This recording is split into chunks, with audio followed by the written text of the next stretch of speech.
रही है। यह शरीर 5 तत्वों से बना है। इस शरीर में मूलाधार, स्वादिष्ठान, मणि, पूरक, अनाहत, विशुद्ध चक्र, ब्रह्मरंध्र, द्राक्ष्य, इस प्रकार से चक्र है। इसी शरीर में कोष भी है, अन्नमय कोष, मनोमय कोष, प्राणमय कोष, आनंदमय कोष, जो हम सबको क्षणिक आनंद मिलता है ना इंद्रियों के माध्यम से। वाणी बोलने में भी आनंद आता है और सुनने में भी आनंद आता है।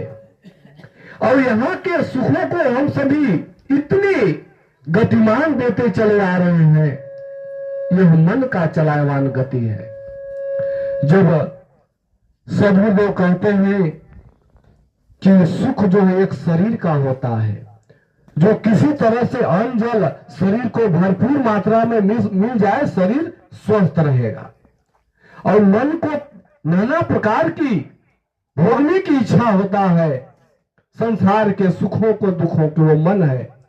लेकिन जीव का सुख क्या है, जीव का भूख क्या है, जीव का भरण पोषण कैसे होना है, इसका ज्ञान आज तक हमको हुआ है, ना हो पा रहा है। हम सभी प्रतिदिन शरीर का भोजन दे रहे हैं और मन अपना स्वतः भोजन ले रहा है। शरीर का भोजन हम 1 दिन, 2 दिन, हफ्ते दिन न दे तो शरीर हमारे दाएं बाएं होने लगते हैं, इंद्रियां अगर काम नहीं करते हैं।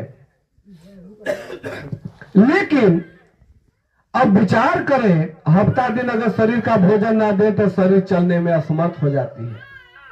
तो हम उस आत्मा का भोजन अब तक दिए ही नहीं, जानते ही नहीं, तो देंगे क्या? तो विचार करिए कि कितना वो भूखा होगा, कितना कमजोर होगा। इसलिए हमारे ऋषि कहते हैं कि तन रक्षा भोजन करें, मन रक्षा हो ज्ञान, आत्म रक्षा अद्भुत केला, है रहस्य अंतर्गम। तन की रक्षा के लिए भोजन करना नितांत आवश्यक है, लेकिन मन की रक्षा के लिए हमें ज्ञान जरूरी है। अगर ज्ञान नहीं होगा तो मन हमें पल पल में भटका रहा है, हमें उस राह से विराह में आने अन्य स्थानों में भटका दे रहा है। तो भजन के द्वारा हमें अनमोल ज्ञान सुनने को मिलता है। तो आइए हम पुनः भजन के कड़ी में चलते हैं।